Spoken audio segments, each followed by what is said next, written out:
వర్షాలు బాగా పడ్డప్పుడు ఇలా పాచి లేదా నాచు అంటారు కదండి, అది ఎక్కువగా కడుతుంది కదా మిద్దెల పైన. దాన్ని ఎలా క్లీన్ చేసుకోవాలో ఈ వీడియోలో చూసేద్దాం. మేము ఒక మిద్దెని బాగా ఈజీగా క్లీన్ చేసామండి, ఇంకో మిద్దెని చాలా కష్టపడి క్లీన్ చేసామన్నమాట. అది ఎలాగో చూద్దాం. ఇది బ్లీచింగ్ పౌడర్ అండి. బ్లీచింగ్ పౌడర్ని నీళ్ళల్లో కలుపుకొని ఇలా మొత్తం మిద్దె అంతా అప్లై చేసామనుకోండి, అది బాగా ఆరనివ్వాలి. మొత్తం అంతా మిద్దె అంతా కూడా అప్లై చేయాలి. ఇలా నేను 2-3 కేజీలు ఉంటుందండి, దాని అంతా మొత్తం నీళ్ళల్లో నానుకున్నాను. దాని అంతా పట్టిస్తున్నాము.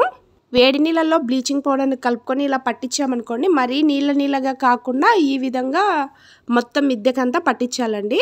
నేను బాత్రూమ్ తోమే బ్రష్తో మొత్తం ఇలా అంతా పోసి మొత్తం మిద్దెకంతా పూసాను. అది పూసిన తర్వాత ఒక గంటన్నర సేపు ఆరనిచ్చాము. మామూలుగా చూసేకైతే ఎక్కువ పాచి అని ఏం కనపరాలేదండి. ఇప్పుడు ఎండల కాలం వస్తుంది కదా, వైట్ పెయింట్ కొట్టిద్దామని చూస్తే ఇలా నీళ్ళు పోసి రుద్దుతూ ఉంటే కొంచెం పాచిలాగా కనిపిస్తూ ఉందండి.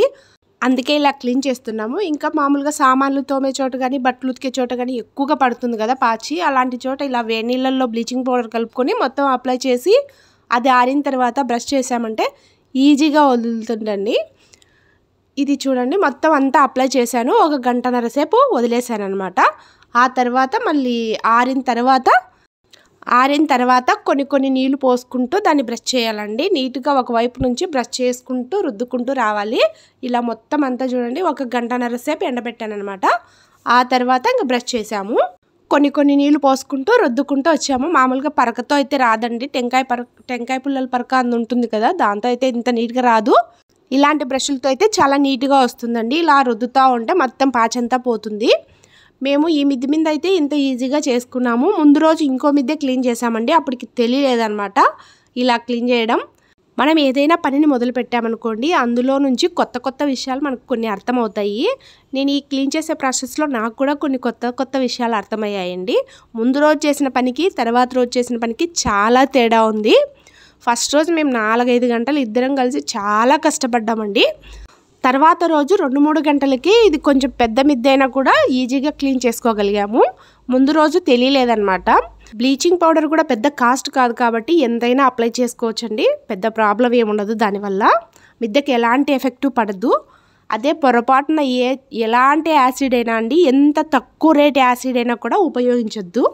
దానివల్ల తర్వాత చాలా ప్రాబ్లం వస్తుందండి. మొత్తం ఇసుకతో సహా ఊడొస్తుందన్నమాట.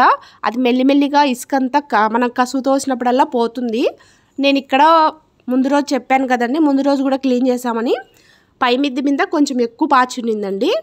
అప్పుడు నాకు బ్లీచింగ్ పౌడర్ అలా పట్టించాలనే ఐడియా లేక ఇలా మొత్తం నీళ్ళు చల్లి నీళ్ళపైన బ్లీచింగ్ పౌడర్ మామూలుగా అలా పోసానండి. పోసి రుద్దుతూ ఉంటే అది పెద్ద ఉపయోగం అనిపించలేదు.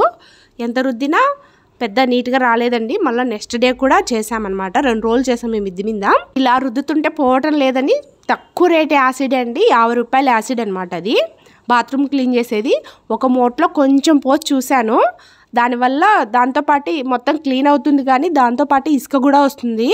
అందుకు అసలు పొరపాటున కూడా యాసిడ్ వాడద్దండి. అది చాలా తక్కువ రేట్ యాసిడ్ అయినా కూడా వాడద్దు అసలు.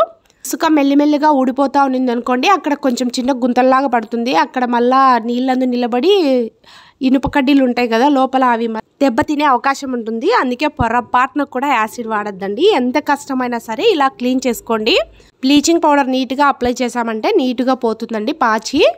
తర్వాత వైట్ పెయింట్ కొట్టుకున్నా నిలబడుతుంది. అదే పాచి మీద కొట్టినా కూడా వైట్ పెయింట్ నిలబడదండి.